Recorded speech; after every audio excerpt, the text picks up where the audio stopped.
এবার নোবেল শান্তি পুরস্কার কে পাবেন তা নিয়ে পুরো বছর জুড়ে সারা বিশ্বে আলোচনা চলছিল। অনেকেই ভেবেছিলেন হয়তো মার্কিন প্রেসিডেন্ট ডোনাল্ড ট্রাম্পই নোবেল পুরস্কারটি জিতবেন, কারণ ট্রাম্প দাবি করেছিলেন তিনি বেশ কয়েকটি যুদ্ধ বন্ধ করে বিশ্বে শান্তি প্রতিষ্ঠা করেছেন, তাই নোবেল পুরস্কার তারই প্রাপ্য। শুধু তাই নয়, তার মিত্র দেশগুলোর পক্ষ থেকেও তাকে এই পুরস্কারের জন্য মনোনয়ন দেয়া হয়েছিল। কিন্তু শেষ পর্যন্ত সবাইকে অবাক করে দিয়ে নরওয়েজিয়ান নোবেল কমিটি এবারে শান্তি পুরস্কার দিয়েছে ভেনেজুয়েলার বিরোধী দলীয় নেতা মারিয়া করিনা মাচাদোকে। 10 অক্টোবর এই ঘোষণা দেওয়া হয়। মূলত ভেনেজুয়েলায় গণতান্ত্রিক অধিকার ও স্বাধীনতার লড়াইয়ে অসাধারণ সাহসিকতা ও নেতৃত্ব প্রদর্শনের জন্য মাচাদোকে এ বছরের শান্তি পুরস্কার দেওয়া হয়েছে।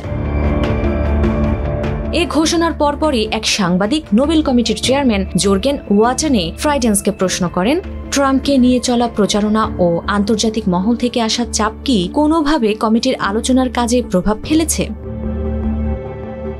জবাবে নোবেল কমিটির চেয়ারম্যান জোর্গেন ওয়াচানে ফ্রাইডেন্স বলেন, আমরা শত বছর ধরে এইরকম প্রচারণা, চিঠি, এমনকি মিডিয়ার উত্তেজনা দেখে আসছি। প্রতি বছর আমাদের কাছে হাজার হাজার চিঠি আসে, কিন্তু এসব কিছুই কখনো সিদ্ধান্তে প্রভাব ফেলে না। নোবেল পুরস্কার কেবলমাত্র পুরস্কার প্রাপকের কাজ ও আলফ্রেড নোবেলের উইলের শর্ত অনুযায়ী প্রদান করা হয়। তিনি আরও বলেন, আমরা রাজনৈতিক বিবেচনায় নয়, শান্তি প্রতিষ্ঠার বাস্তব কাজের ভিত্তিতেই পুরস্কারটি প্রদান করি।